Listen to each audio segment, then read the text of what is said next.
You were never just skin and thoughts, you were a vibration wrapped in memory, a flicker from a flame that was lit long before your name ever echoed through this world. But something made you forget. Have you ever noticed the silence between your heartbeats? The subtle tremble in your fingers when there's no wind? Have you ever felt a pulse in your palm? Not the rhythm of blood, but something older, quieter, alive. They told you your body was just flesh. They never told you it was a compass. They never mentioned the maps hidden in your skin, or the doors carved beneath your fingertips. What if your hands were never meant only to touch, but to receive, to channel, to remember something that the mind was trained to dismiss? There is a current, ancient and electric, flowing just beneath your skin. It doesn't come from your heart, it comes from the space beyond thought, a sacred frequency that speaks not to the body, but to the soul trapped inside it, a whisper that says, "You are not what you were told." The trembling you feel, the warmth in your palm, the tingling that arrives in stillness. These are not side effects, they are signals. You are awakening. The pulse in your hand is not random. It is calling you back to something you once knew.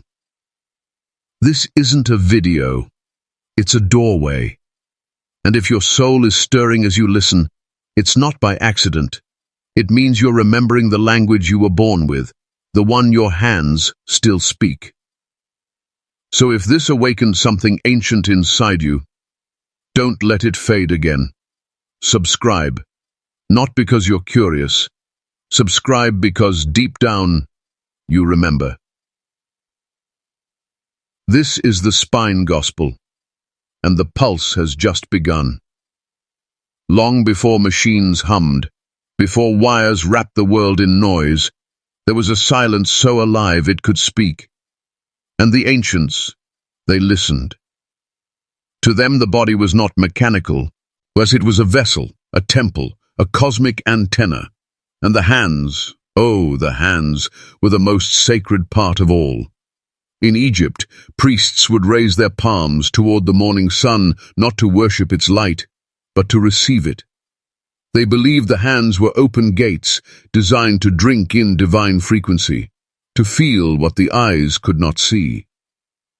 The Taoists mapped energy lines not just through the spine or the breath, but through the fingers, each fingertip a tuning fork, each palm a portal. In Vedic scriptures, the mudras, those intricate hand gestures, were not decoration.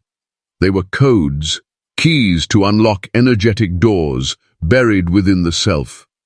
Certain formations could still the mind, awaken the spirit, or call down healing from above.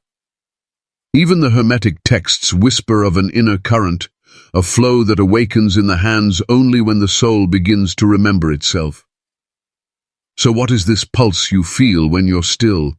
That flicker that dances beneath the skin, that warmth that rises when your thoughts go quiet. It is not just circulation, it is communication. The ancients called it many things, a wind, a spark, a breath beneath the blood. But today, in a world obsessed with acidity, speed, and distortion, we might call it something else, the alkaline pulse. It is not about pH levels, it is about purity, a state where the energy within you rises above the noise and begins to vibrate in harmony with Source. And when that harmony touches your hand, it pulses, not as a heartbeat, but as a message, not as a symptom, but as a sign that you are becoming still enough, soft enough, pure enough to hear the voice of the divine again. And where does that voice speak from? It speaks from the center of your palm. There was a time when we knew, not with books, not with facts, but with feeling. We knew the body was more than a shell. We felt the light in our breath, the hum beneath our skin. The pulse in our palms was a language, one we never had to learn, because we were it. But then, the world changed. They taught us to trust only what could be touched, tested, dissected. They drew diagrams of the body like a machine, joints, wires, fuel. They told us what was real, and anything else was myth. So we listened, and slowly we stopped listening inward. We stared into glowing screens and called it connection. We let our fingers scroll instead of sense. We let our hands grasp but never receive. The sacred was replaced with synthetic. The subtle was drowned in speed, and that ancient pulse, that quiet rhythm, it didn't disappear. We just stopped being quiet enough to feel it. Now the world tells you that healing must come from a pill, that emotion is chemical, that energy is imaginary. But what if they're wrong? What if the numbness you feel isn't emptiness, but a veil? What if the mirror you've been handed all your life is not made of glass, but of belief? The illusion was never in your body. It was in your training. In every time you were told you're just tired when your soul was screaming for alignment. The world around you is loud, but the truth is still whispering. And if you go still long enough, if you silence the static, you may feel it again. A spark beneath your hand, a soft vibration through your palm, the first sign that the illusion is cracking. You were never disconnected. You were only distracted. And as the fog lifts, the pulse returns, not to remind you of who you are, but to remind you that you were never anything else. They say the left hand does not lie. Not because of what it holds, but because of what it receives. While the right hand is often seen grasping, shaping, and building, the left hand listens. It is the open ear of the body, the soft antenna that tunes into frequencies most of us have forgotten how to hear.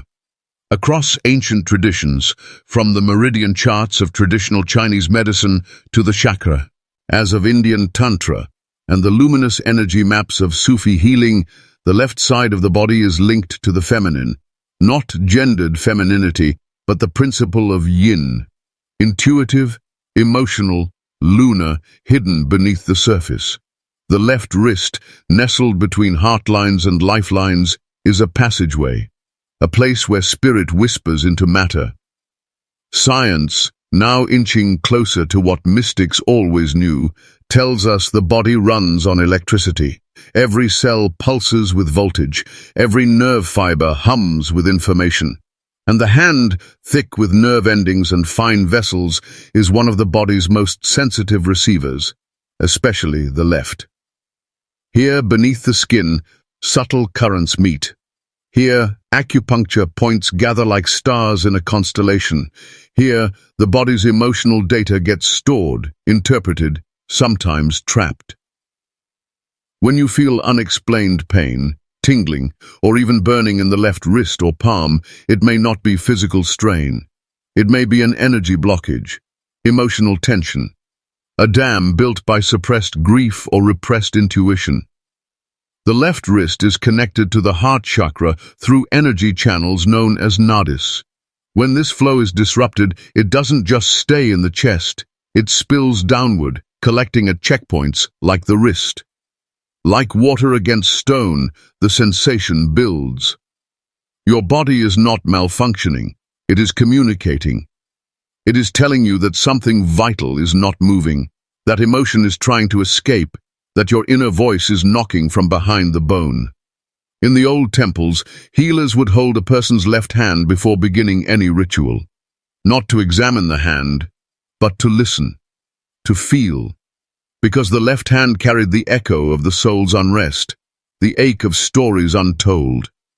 Even today, those who work with energy, Reiki practitioners, spiritual chiropractors, trauma release guides, will often begin by touching the left wrist lig.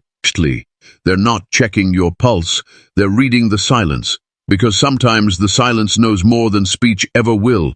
And when that silence grows louder, through pain, heat, tightness, it's not trying to hurt you, it's trying to wake you. Long before the word evil eye was whispered in fear, the ancient world was already mapping the body like a sacred temple, and on that map, the left wrist was never just bone and blood. It was a seal, a gate, a boundary line between worlds. In the hidden chambers of Egyptian temples, priests wore bands of cloth or gold around their left wrist, not for decoration, but as a sacred lock. The hieroglyphs etched into the stone spoke of energy flowing from the left channels of the body, channels used in both healing and hexing. The left hand, and more precisely the wrist, was where oaths were made, and where they could be broken. In Babylon, a city layered in sorcery, tablets describe rituals where binding curses were tied to a person's left wrist using braided cords and incantations. These were not symbolic. They were energetic traps. Once bound at the wrist, your spirit could be accessed, manipulated, or sealed. Across the sands of Arabia, the early mystics of Sufism would wrap blessed threads around the left arm to contain energies that hadn't yet been purified. It was said that if pain or vibration began pulsing at the wrist, it meant an unseen force had made contact. Even in the heart of ancient Jewish mysticism, Kabbalah warned of the left path, the dangerous route of spiritual inversion. The red string tied to the left wrist, known today as protection, originally began as a containment tool, not to shield from evil, but to keep what already lived within from escaping. And what of the mummified priests found in Ethiopia and Egypt, the ones with carved lines around their left wrists, inked in sacred dye or burned in with ritual fire? These were not signs of violence. These were seals, warnings, codes left for those who could read the body, like scripture. The left wrist, again and again, appears not just as a limb, but as an entry point, a threshold. The exact place where the unseen becomes real, where curses are planted, prayers are anchored, and energy either escapes or is bound forever. But here's the tragedy. Modern eyes are blind to this. The ancient blueprint was torn, hidden, rewritten, until all we remember is a red string, a simple pain, or a superstition. Yet beneath it all, the gate is still there, still open, still waiting. What if the pain in your wrist was never physical? What if it was never about a nerve or a tendon or a joint, but something else? Something older, something spiritual. You see, the left wrist has always been more than flesh and bone. It was a doorway, a sealed one, and it has been pulsing, waiting for you to remember, because it was never just pain. It was a message. A quiet cry from the sacred architecture buried within you. We have been taught to ignore the whispers of the body, to numb them, medicate them. But the energy that flows through your left wrist is not random. In many ancient spiritual systems, from Kemet to Ayurveda, from Gnostic mysticism to indigenous energy medicine, the left wrist is not only where we wear charms to ward off evil.